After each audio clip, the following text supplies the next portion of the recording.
Halo, kami dari tim riset LPDP UISI akan mendemonstrasikan modul-modul praktikum kimia fisika jarak jauh.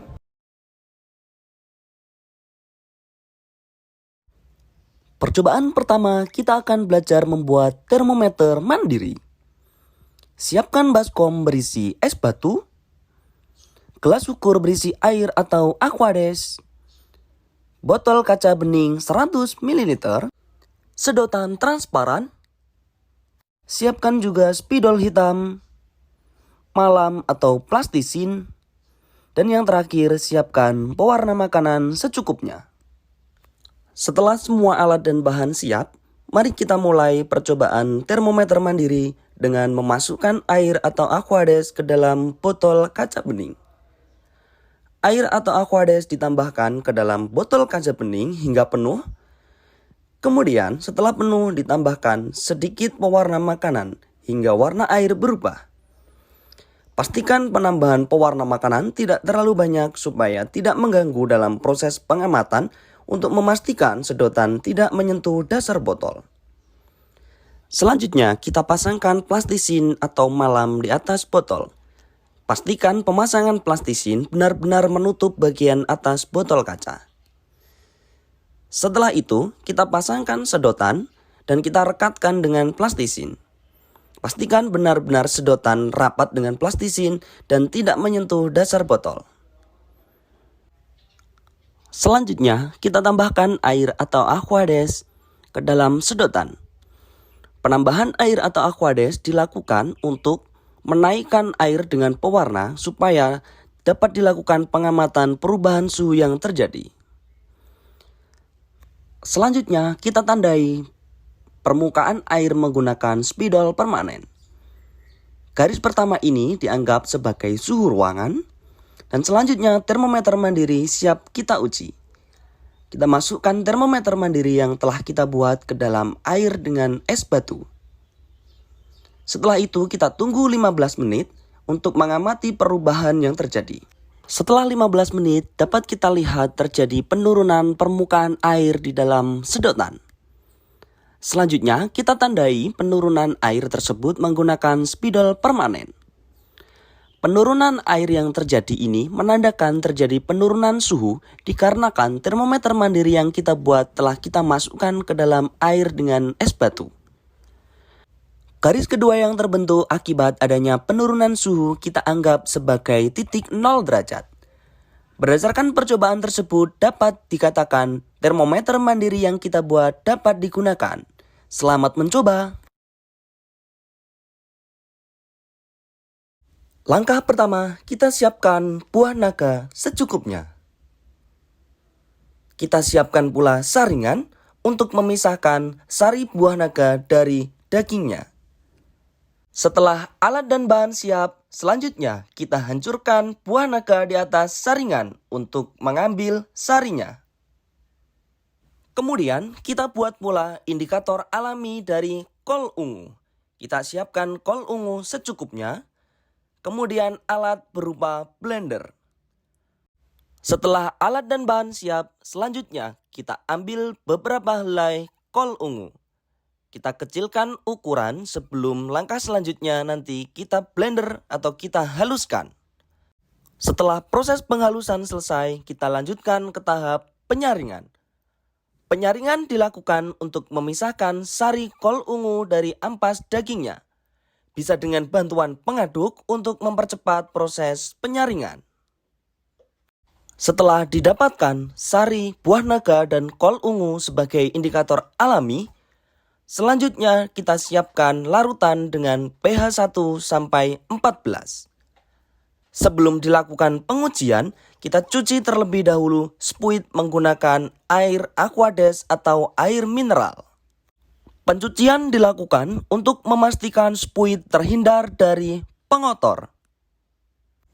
Setelah semua siap, selanjutnya dilakukan pengujian terhadap indikator buah naga. Kita ambil indikator buah naga menggunakan spuit, kemudian diteteskan sebanyak 2 tetes pada masing-masing variabel larutan. Setelah semua variabel larutan ditetesi menggunakan indikator buah naga, selanjutnya dilakukan proses penghomogenan untuk memastikan larutan berubah warna sesuai dengan pH-nya. Setelah semua larutan tercampur dengan indikator buah naga, akan terjadi perubahan warna sesuai dengan pH masing-masing. Indikator buah naga menyebabkan perubahan warna merah muda untuk pH asam, ungu hingga ungu tua pH basa, dan kuning untuk basa kuat. Setelah percobaan menggunakan indikator buah naga selesai, kita lanjutkan percobaan menggunakan indikator kol ungu. Kita ambil indikator kol ungu secukupnya menggunakan spuit. Setelah itu, meneteskan indikator kol ungu sebanyak 2 tetes pada seluruh variabel larutan pH 1 sampai pH 14. Dilanjutkan dengan proses penghomogenan untuk mencampur indikator kol ungu dengan seluruh variabel larutan. Proses penghomogenan dilakukan untuk menyebabkan perubahan warna larutan sesuai dengan pH masing-masing. Setelah semua variabel larutan tercampur rata dengan indikator kol ungu, akan terjadi perubahan warna sesuai dengan pH masing-masing. Merah muda untuk pH asam kuat, toska hingga toska tua untuk pH asam lemah dan basa lemah, dan yang terakhir untuk larutan dengan pH basa kuat akan berubah warna menjadi kuning.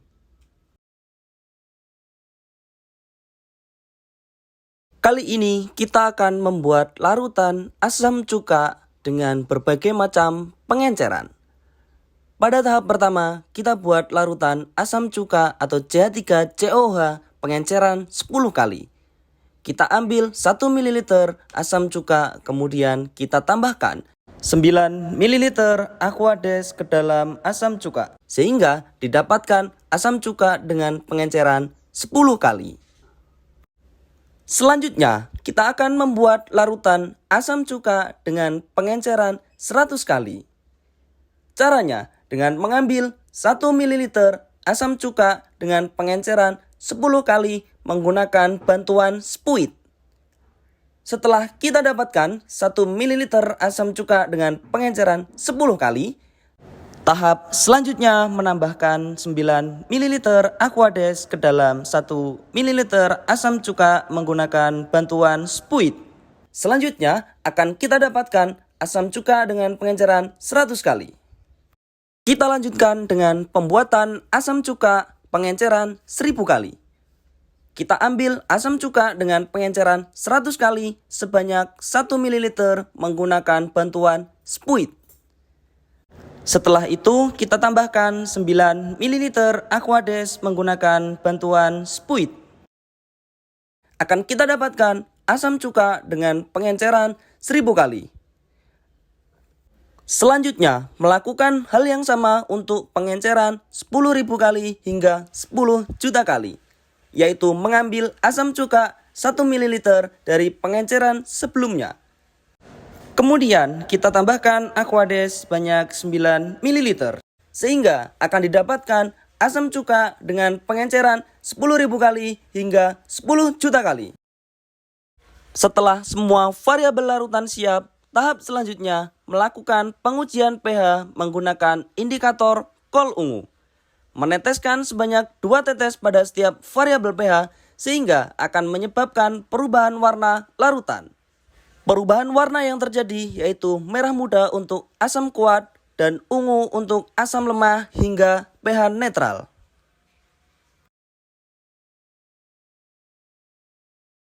Kali ini kita akan membuat larutan basa menggunakan larutan baking soda standar yang telah kita buat sebelumnya. Caranya, kita ambil 2 ml larutan baking soda standar, kemudian kita tambahkan 18 ml Aquades, sehingga akan didapatkan larutan baking soda standar dengan pengenceran 1000 kali.